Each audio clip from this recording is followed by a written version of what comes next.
Hi, boys and girls. We're going to continue with Gooney Bird Greene by Lois Lowry, Chapter 2. Gooney Bird adjusted the pink ballet tutu she was wearing over a pair of green stretch pants. Her t-shirt was decorated with polka dots. Her red hair was pulled into two pigtails held up there with blue scrunchies. She pulled carefully on one of her pigtails, rearranging it neatly because the scrunchie was coming loose. She felt her earlobes, which were small and pink and empty. I should have worn the dangly diamond earrings that I got from the prince, she told the class. Maybe I'll wear them next week. Diamond earrings? Prince? Miss Pigeon asked. Well, actually, the prince didn't give me the earrings. I just got them at the palace, Gooney Bird explained. Why were you at the palace? I wonder, do you think these things really happened? Or are we about to meet a girl that has a big imagination? I guess we'll find out. Well, first I was in jail, and then, Gooney Bird interrupted herself. It's a long story. She reached down and tidied her socks. May I come up to the front of the room and begin? She asked the teacher after she had adjusted her clothes. I like to be absolutely the center of attention. Mrs. Pigeon nodded and stepped to the side so that there was room for Gooney Bird to stand in the front of the class. You might as well sit down, Mrs. Pigeon, Gooney Bird said politely. Take a load off your feet. Mrs. Pigeon sat down in the chair behind her cluttered desk. She looked at the clock on the wall.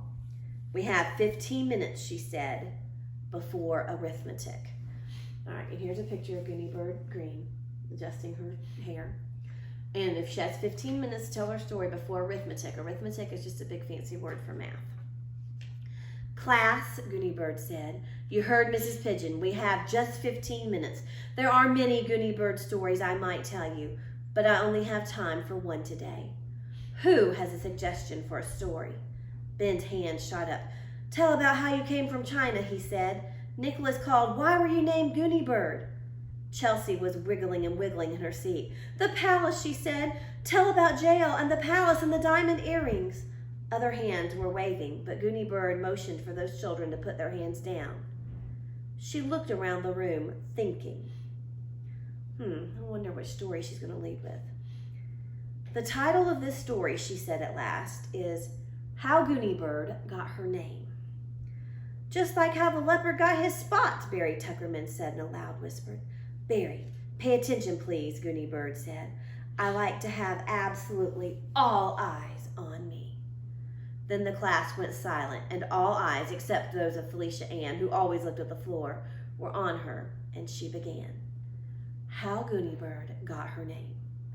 Once upon a time, 8 years ago, a man and a woman named Mr. and Mrs. Greene, that's Greene with a silent E at the end, discovered they were expecting a baby girl. So why does Gooney Bird's story start 8 years ago? Because she's 8 years old. Good. The man's name was Gordon Greene. His wife was Barbara Greene. They decided to name their baby girl with the initials G for Gordon, B for Barbara. They thought of many different names. Gail Beth, said Mrs. Greene. She liked short names. Gwendolyn Belinda, said Mr. Greene. He liked long names. They discussed and discussed. They never argued or fought, but they had many discussions. One night, in the middle of the night, Mrs. Greene woke up. She had had a dream about a name.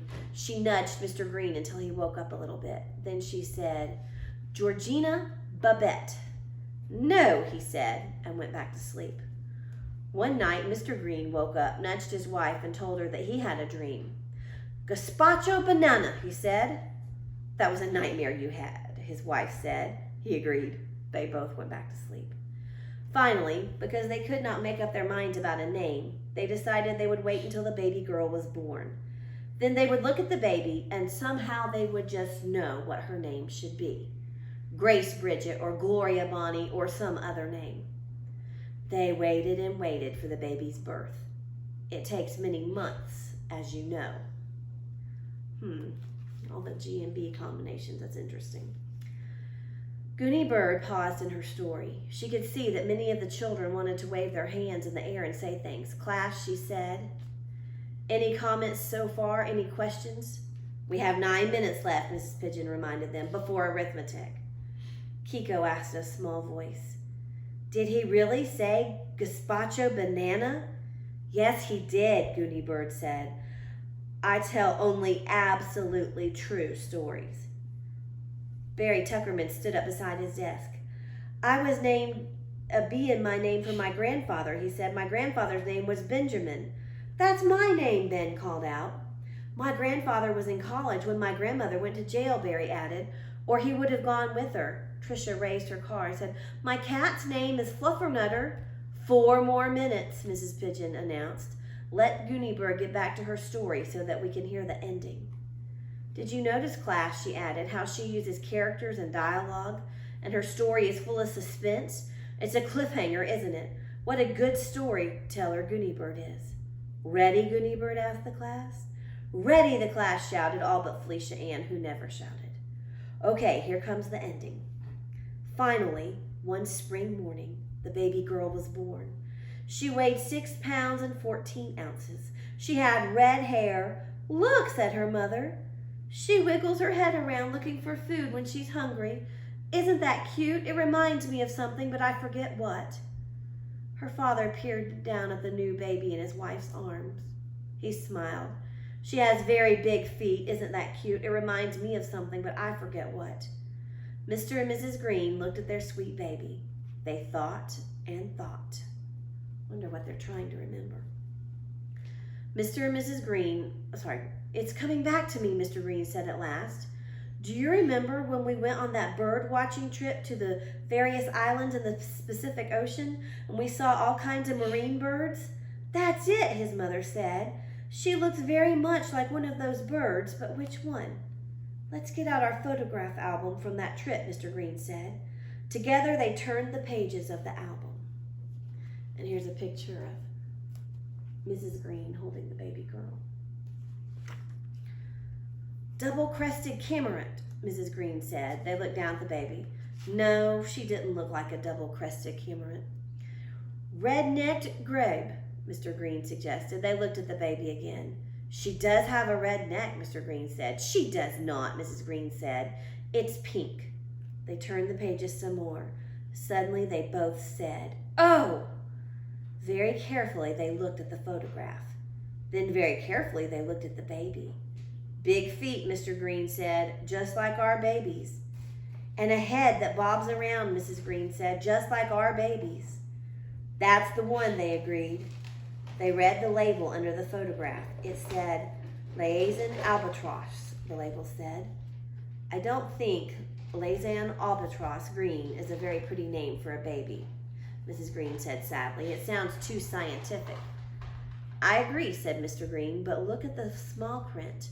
Together, Mr. and Mrs. Greene read the words in the small print, often called Gooney Bird. Gooney Bird? "Gooney Bird Greene," they said. "I like the sound of it," Mrs. Greene said. "And it has a G and a B." "It does indeed," said Mr. Greene. So they decided to name their new baby girl Gooney Bird Greene. Then everyone, including a doctor, a midwife, and a cleaning lady, hugged and kissed and did a Vietnamese waltz together. "What a lovely story," Mrs. Pigeon said. "And it does give us a chance to do some science research. We'll look up Laysan albatross in the encyclopedia. Thank you, Gooney Bird. You may take your seat now, and we'll turn to our arithmetic." "Wait, wait!" Beanie's hand was waving in the air. "Yes, Beanie?" Miss Pigeon asked. "What's wrong?" "I want to hear about the diamond earrings in the palace." "That's a different story," Gooney Bird said. She was walking back to her desk. "Tell it, the children called. Barry Tuckerman jumped up and stood beside his desk. "I want to hear how Gooney Bird came from China," he said. "I came on a flying carpet," Gooney Bird said. "But that's a different story, too." She adjusted her pink tutu and sat down. Tell it, the children called. Mrs. Pigeon laughed. "I'm sure Gooney Bird was just joking about the prince and the palace and the diamond earrings," she said, "and the flying carpet, too."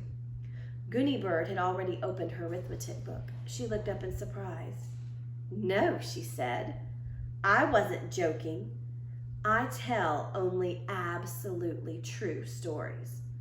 Well, said Mrs. Pigeon, will you tell us another tomorrow? Of course, Gooney Bird said. And that's the end of chapter 2. We'll read more tomorrow. Thanks for listening.